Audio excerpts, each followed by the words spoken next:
Into the Metaverse with Mark Zuckerberg. Welcome to Truth Duel Official. In this video, you'll learn all about the Zuckerverse, Facebook's new virtual world. You'll want to stick around till the end of this video to learn how to avoid destroying your company's reputation. But first, I am your host, Misinformation. If you like this channel, make sure to subscribe to receive more great Metaverse commentary, misinformation analysis, and other sentiments and ramblings that please and amuse us. And become a truth dueler, because only you can slay misinformation at its source. Get our app on truthduel.com. We all know Mark Zuckerberg, famed CEO, social media entrepreneur, and anime fan who watched one too many episodes of Sword Art Online. After a slew of controversies, he's convinced the cure to all of Facebook's ailments is a Matrix-style metaverse. Gone will be the days when your grandma uploads a photo of her terrier and reads QAnon conspiracies posted by her hairdresser.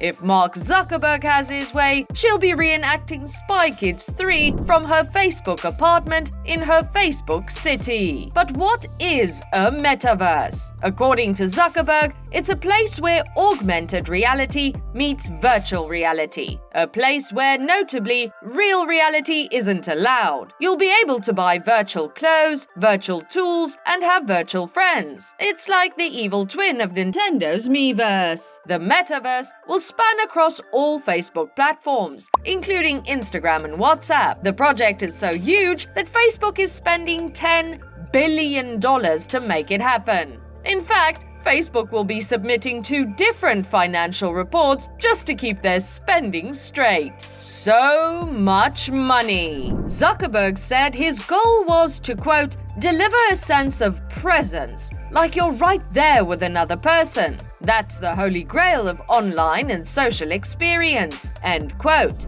Is anyone else reminded of WALL-E with all those people sitting in chairs glued to their screens? No, just me. Why is Zuckerberg creating the metaverse? And why now?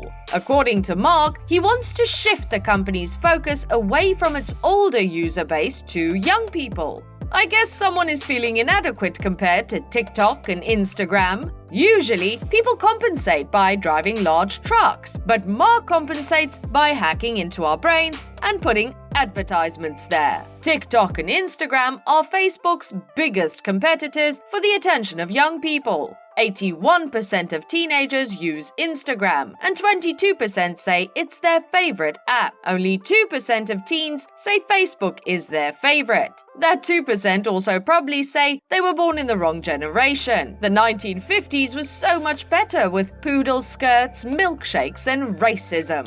To reflect this shift, Facebook announced it will change its name. Companies often change their names. Instagram used to be called Bourbon, and Google was known as Backrub. Facebook's new name is Meta, as in Mark Zuckerberg is a metalomaniac. If you could rename Facebook, what would you call it? Leave your answers in the comments below. However, the rumor mill speculates that the metalomaniacal Facebook is changing their name for a more sinister reason: to distance themselves from controversy. Let's take a closer look at that controversy. In 2021, data scientist Frances Haugen left her position at Facebook to expose information about the company's internal misdeeds. The company's internal researchers warned Facebook about the damage the company was causing, but Zuckerberg decided to ignore their warnings until it was too late. Mark would definitely be one of the Trojans asking to bring the giant wooden horse into the city. One of those early warnings was about potential terrorist activity, or tourist activity according to some, concerning the 2020 presidential election. Prior to the January 6th insurrection at the Capitol, Facebook worked to ban the hashtag #StopTheSteal groups. Unfortunately for Zuckerberg, those groups kept popping up. An internal memo said that Facebook was, quote, looking at each entity individually rather than as a cohesive movement,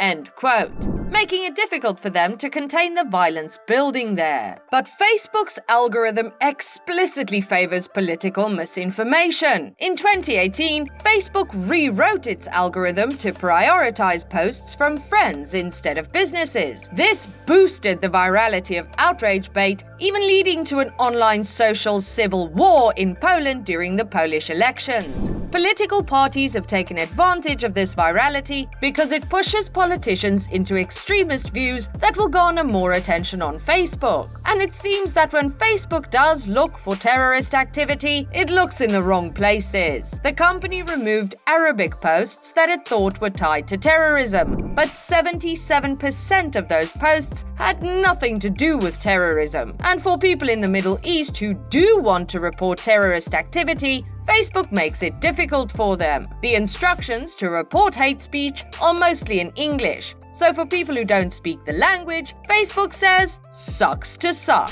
But our Truth Duel investigative reporters have dug up the most chilling part of the whistleblower report. Facebook has an eerie focus on young people. Somebody needs to call Chris Hansen on this predator. Facebook had plans for an offshoot app called Instagram Kids. According to Haugen, Instagram Kids is meant to hook children while they're young so they can replace the user base when the current generation ages. The Instagram Kids project has been stalled due to immediate controversy, but Haugen believes that Facebook has only put the plan on the back burner, and it will probably be reintroduced later. Unfortunately for parents that are worried about their children's screen time, Facebook is aware of just how isolated children are. Due to the generational divide, parents are unable to properly counsel their children on internet safety, leaving kids vulnerable to Facebook's algorithms. Of course, Facebook is only too happy to babysit.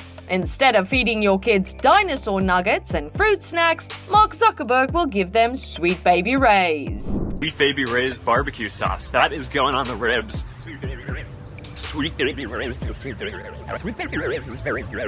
Facebook is also aware that Instagram hurts the mental health of young teenagers, but it doesn't seem to care. Facebook ran internal studies on how Instagram affected teenage girls, and the results were negative. 13.5% of teen girls said Instagram worsened their suicidal thoughts, and 17% said it worsened their eating disorders. The algorithm preys on this insecurity, often leading these girls down depressive rabbit holes as they consume more negative content as a form of digital self-harm. But if Facebook's name change isn't enough to distance the company from its sordid history, would Mark Zuckerberg stepping down from his CEO position wipe the slate clean? Misinformation wishes you well and hopes you don't become trapped in the Metaverse. P.S. Is the Metaverse related to Elon Musk's brain microchip? Until next time, make sure to like our video, subscribe to our channel, and become a truth dueler, or Instagram Kids will become a virtual reality.